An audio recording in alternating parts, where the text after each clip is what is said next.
Hello, fledglings. This is The Price of Prosperity, where you make a deal with a demon, and this script has two parts. And it is by one of my favorite script writers ever, Waterway the Wordsmith. Enjoy!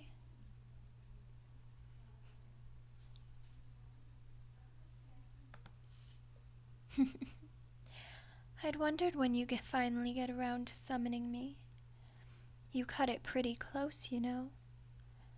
Your predecessor's contract only extended 3 months into their successor's reign. You ask my name as though you don't already know exactly who I am. But fine, I suppose a formal introduction won't hurt. I am Ketha, the Archdemon.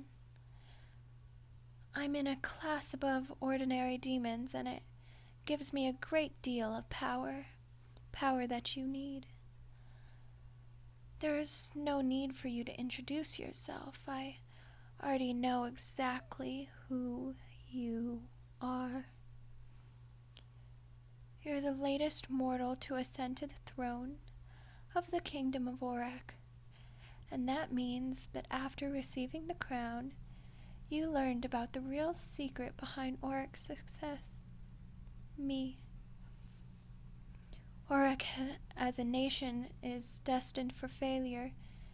It has hardly any natural resources, and it's surrounded all on the sides by much larger, wealthier nations who exploit and abuse their citizens. The only thing your kingdom has going for it is its commitment for providing for its people. And that does precious little good when you don't have anything to provide.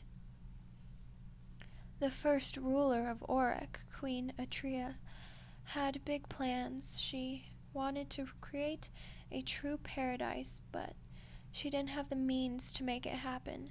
She managed to get her hands on a small territory, but only because it was worthless and nobody else wanted it.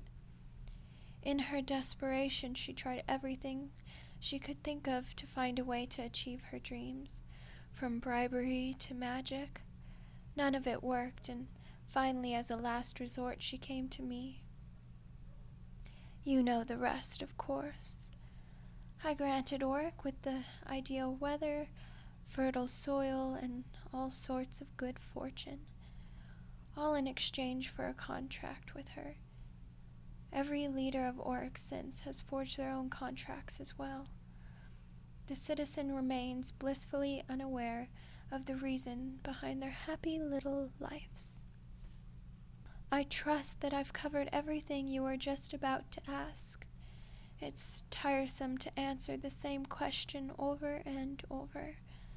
Unless there's anything else, let's get to the contract, shall we? Well, that's nothing new. I'd say about a little over 3/4 of my summoners tell me that they're against forging a contract, but I've yet to have a single one of them to stick to it. If you really didn't want to enter a contract with me, you wouldn't have bothered summoning me in the first place. You're trying to decide right now, hoping I'll give you a reason to turn me down. So, tell me, why is it you're against our contract? Religious reasons? Distrust of my intentions? Or maybe you just feel like it's cheating? It hardly matters in the end. You can't feed hungry mouths with noble intentions and unwavering mortals. The question is, do you want to make the contract now, or do you want to pretend to take the high road for a while, let a few thousand of your subjects starve first? That's what the king 2 generations ago did. Yes, the Great Famine, that's your dear little kingdom's default state. The king put on a brave face and said he didn't need me, but then But the real consequence of not entering into a contract goes beyond even that. I'm a generous archdemon, so I didn't entirely withdraw my aid. You see, I put a lot of work into pacifying your neighbors. Have you ever wondered why all those large nations surrounding you, with their corrupt and greedy rulers no less, don't ever decide they want all your unexpected prosperity for themselves? It's not easy for demons to cast mind-altering spells. That's why we prefer contracts to do our bidding. But I've made it so they don't find Auric to be a tempting target. Imagine what would happen if that were to go away. Much worse than a famine. Don't you agree? So, I don't believe for a second that you won't forge a contract. And judging by your expression, you are going to do the sensible thing and do it right away, aren't you? Lovely. I just need your fingerprints. With your blood as ink. You'll press it right here, next to your predecessors. Isn't that nice? You're joining in a great legacy, even if it's a secret one. Does it really matter what the contract entails? Is there some price that you're not willing to pay for your people's happiness? Is there anything that could possibly be in this contract that would lead you to let your entire kingdom perish instead? That's what I thought. Here's a knife for the blood. And with that, the contract is signed. The two of us are now eternally bonded together. Now you want to know about the contract? I'm more than happy to tell you about it. Naturally, you'll need to know what your responsibilities will be. I just like to force people to sign the contract blindly to help them understand their place. The first price you pay is for my help. Naturally, your soul. I'll be collecting it upon your death. Oh, I most certainly have plans for it. I like to think that I'm a generous master, though, so don't worry too much about it. It's not like worrying will help anyway. It's already done. Aside from that, there's a handful of other things I need. Do you recall those cultural enrichment areas your predecessor built? There's a hidden purpose for those.